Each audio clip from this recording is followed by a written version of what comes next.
This is Feminist Wellness, and I'm your host, nurse practitioner, functional medicine expert, and life coach, Victoria Albina. I'll show you how to get unstuck, drop the anxiety, perfectionism, and codependency so you can live from your beautiful heart. Welcome, my love. Let's get started. Hello, my love. I hope this finds you doing so well. I am so delighted this week to be doing a question and answer show.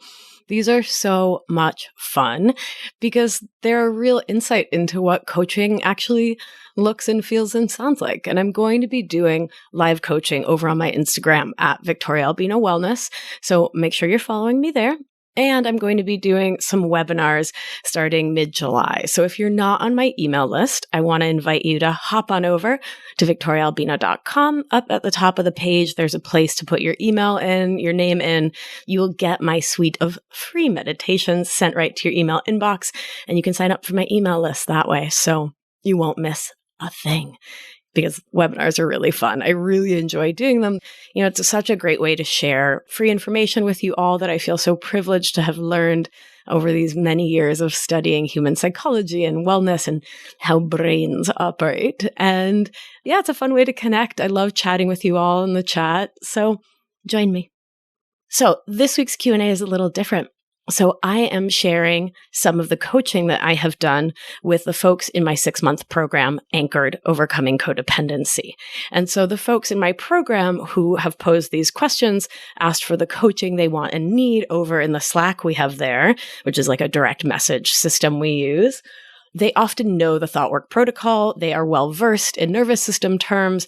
So I will sort of stop in the middle of my answer to be like, oh, hey, by the way, here's nervous system 101, because they are steeped in it. It's the language we speak in the program, and that may not be the case for all of you. So I just want to honor that, particularly if you're new to the show.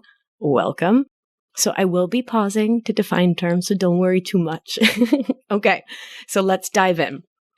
Okay, so our first coaching request, it reads like this. Dear Vic, I'm getting myself into a bit of a muddle, so I'd like some help. I've recently gained awareness that I seek validation from others when I've achieved something, i.e., something that has happened that makes me feel proud, happy, and then I immediately tell lots of other people because I want them to tell me that I've done a good job. This is what makes it really count in my mind. So, since gaining that awareness through the program, when something I've been working on paid off the other day, I caught myself when I wanted to immediately tell lots of people, and I held back. But now, my brain is offering the thought, you shouldn't be hiding your achievements. You should feel comfortable telling other people all about it. So here is my thought work. Circumstance. Got told by my publisher that they agreed to publish my book. Thought.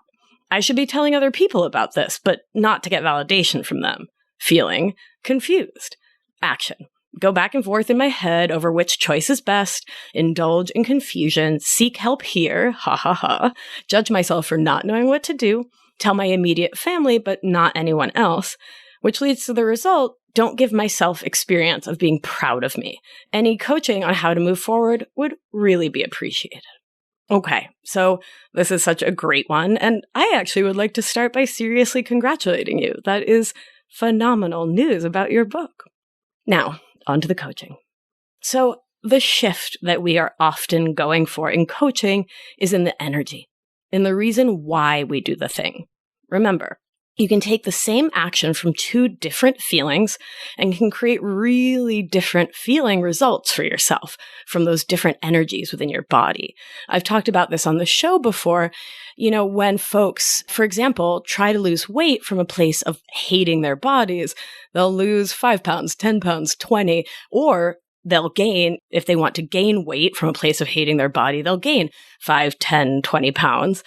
And they will still feel bad about themselves, right? Still think that there's some magic number out there, whether it's gaining or losing, that will make them feel better about themselves, make them love themselves, appreciate themselves, et cetera, right? When it's actually not the case, right? You are perfectly lovable, whatever size your body is, whatever weight your body is. And it's not the action of gaining or losing weight that makes you love yourself, right? It's your thought and the feeling that that creates for you. So too, you can take the same action, celebrating yourself, from two different feelings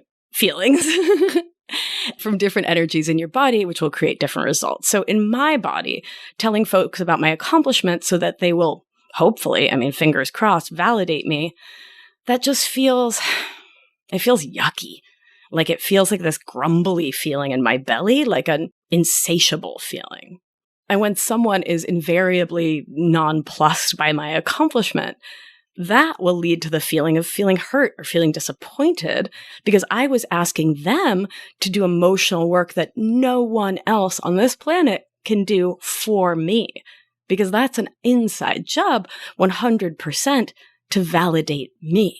So I deeply believe that when we're doing the work of taking our self-worth back from our codependent habit of externalizing, one of the things that is vital is constantly celebrating ourselves, learning what it feels like in our bodies to be our own best friends, our biggest cheerleaders, our most adoring, unconditionally loving parents, so we can experience validating the fuck out of ourselves first.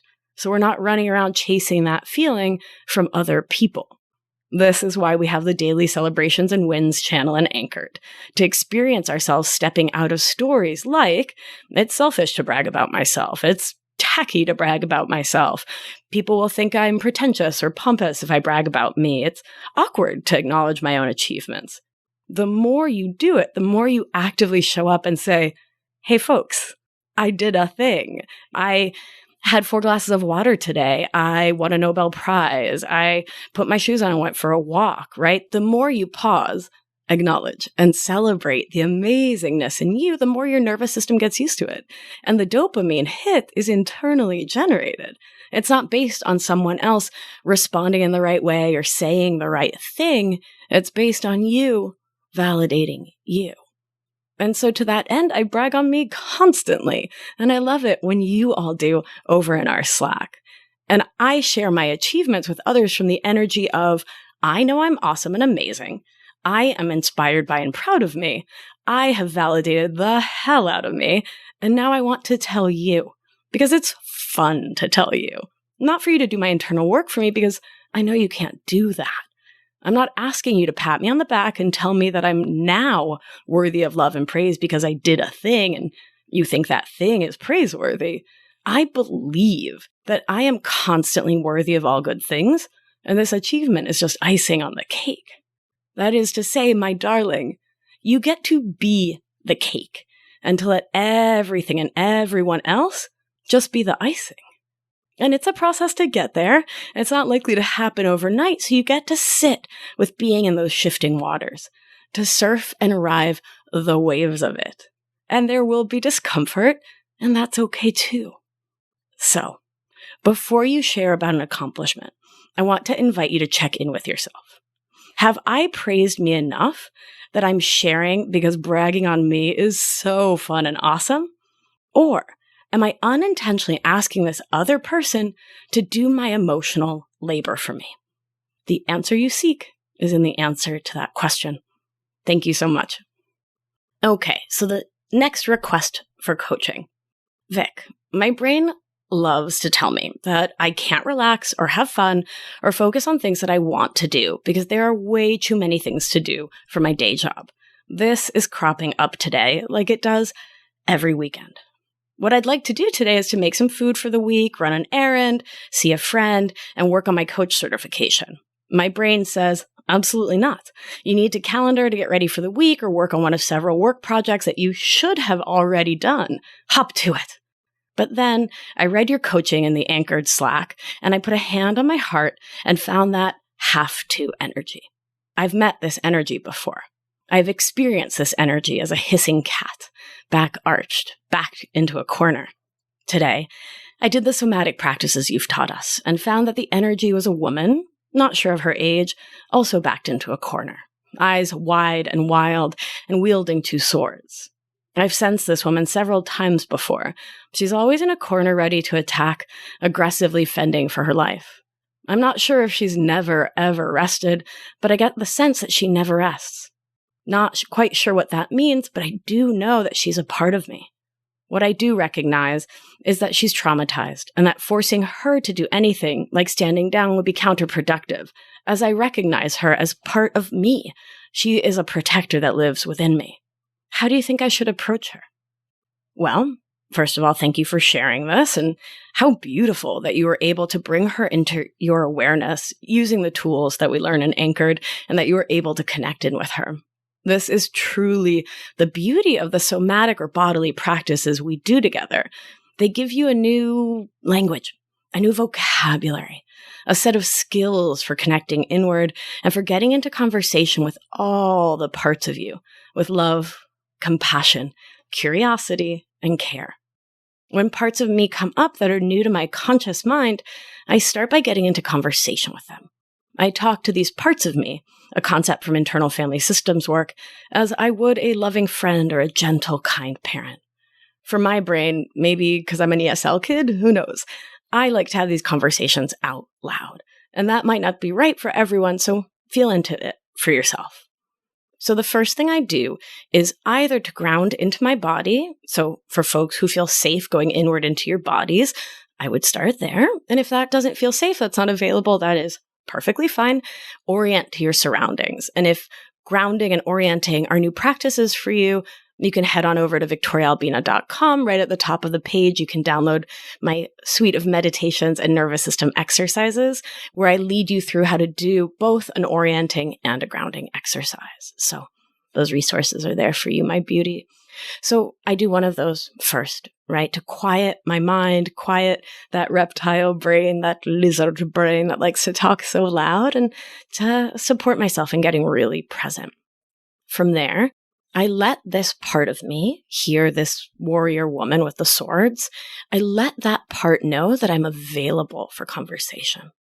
Next, I get that part's consent to continue the conversation. So like you said, there is nothing to be gained by pushing this part or any part of us, an inner child, a protector, a firefighter, a defender, right? There's nothing to be gained in pushing them to talk if they're not available for it. So much like we are learning together to set and hold boundaries with the people in our lives, so too we hold space for the parts of us to have their own boundaries. So I always start with getting consent and letting the part I'm talking to know that the primary rule of consent is that the person or being or energy or spirit giving that consent can always take it away anytime they want to. And I let them know that I promise to honor that between us. From there, I would ask that part what her name is, what she wants to be called. You can check in about pronouns as well. Is this creature that you see as a woman, does she identify as a woman? Right? We start with these questions so that we can build trust and safety between ourselves and these parts of ourselves. So I also do this because the more I can personify a part, the more true kinship and relationship I build with them. And it's okay if in asking this part what their name is, you don't hear a name you recognize, like a name like Tanya or Nicole or Karina, right? Parts can be called things like timid or shame, purple wind or warrior woman. It doesn't have to make sense. Just listen in. Next, I'd ask her what she wants, both from you and for you.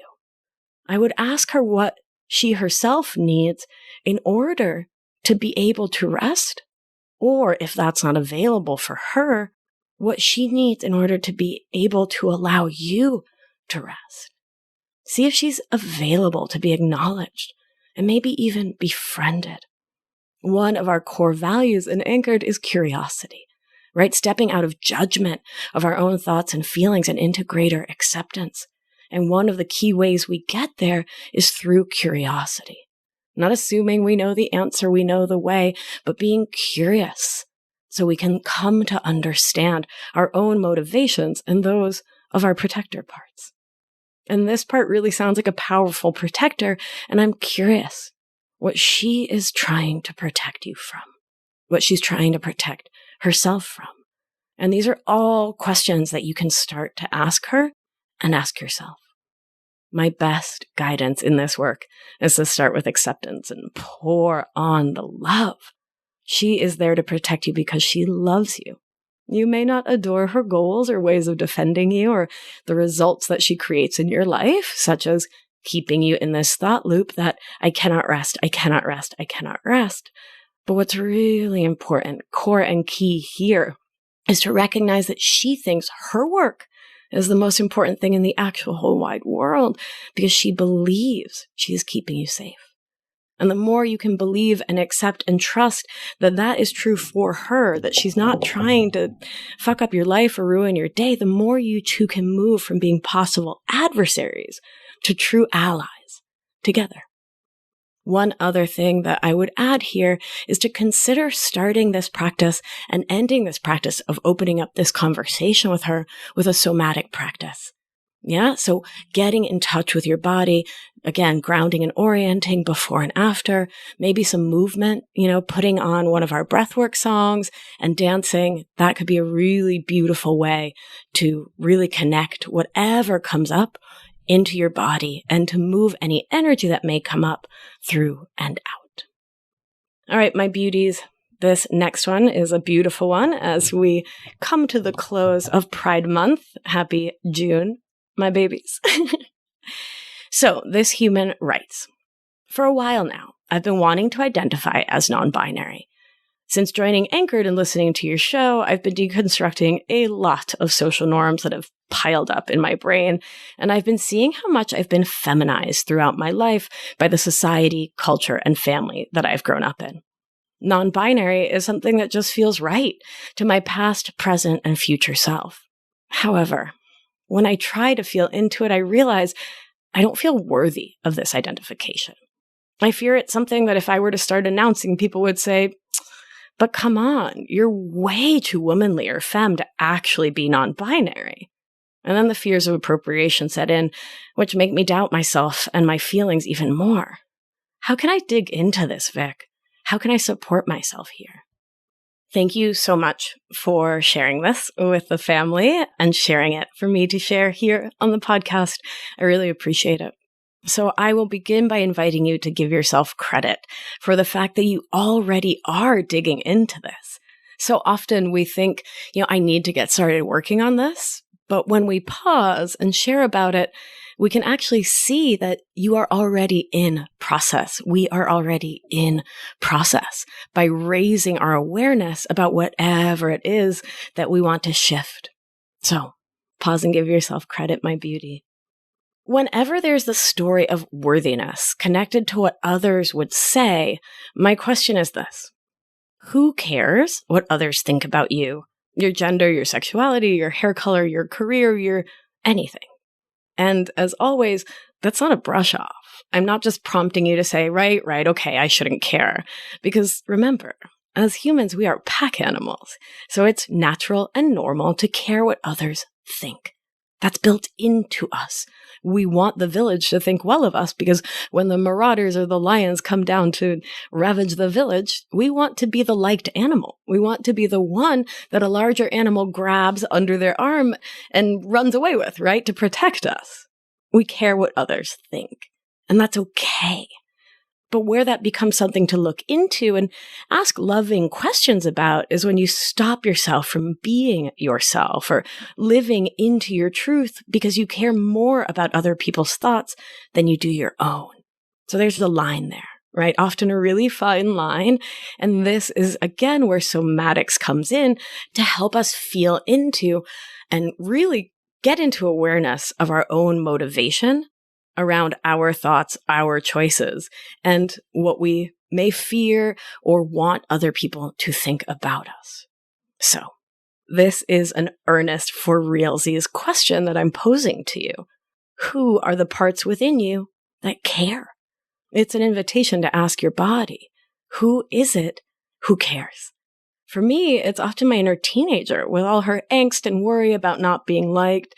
I didn't fit in high school. I didn't have a lot of friends. I felt very other in a lot of ways. So that story is held by that inner child, right? That inner teenager really worries. She historically has really, really wanted to be liked. So when there is this thought that there's potential for isolation to be cast out of the flock, many parts of us may come up to tell us just how much they really do care. And the more you can lovingly meet those parts of you, can honor them, support them, and show them that they are safe with adult you at the helm, the more you can show them that you are indeed resourced now. The more they can relax into letting you live your life on your terms. The fewer doubt thoughts come up about the potential impact of other people not liking your choices, not agreeing with your choices, thinking you're wrong, because you know you've got your own back. Next, I'll invite you to ask yourself, do you want to continue to live your life based on what others may or may not think? Based on a projection of a possible thought that may cross someone else's mind? Do you want to continue to worry about what people who habitually judge others might think about you? How they may judge you? So again, I will ask, why would anyone else's thoughts about your gender matter? Again, inner protector parts and others within you may scream out, because then I'm safer. And that is understandable and of a self-loving origin. And you can honor those parts that think that.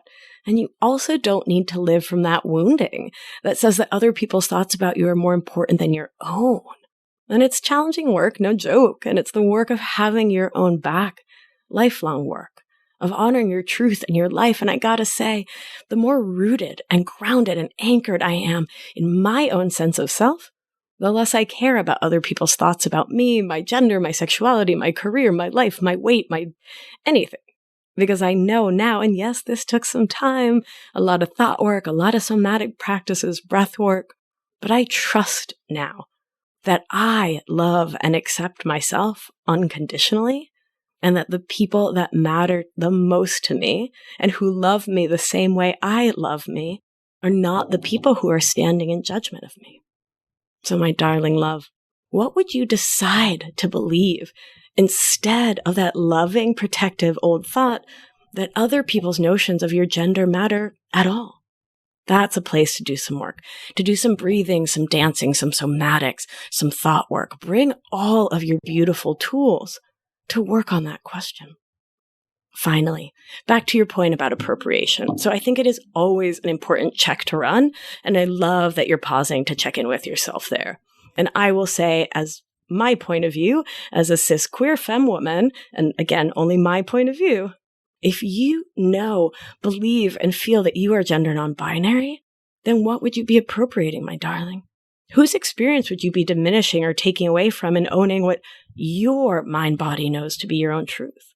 This is another question I'll invite you to actually write the answer out to do some thought work and some somatics around so you can see and feel the stories that live within you.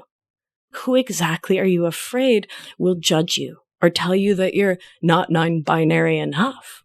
What does that fear story look like within your mind and your body?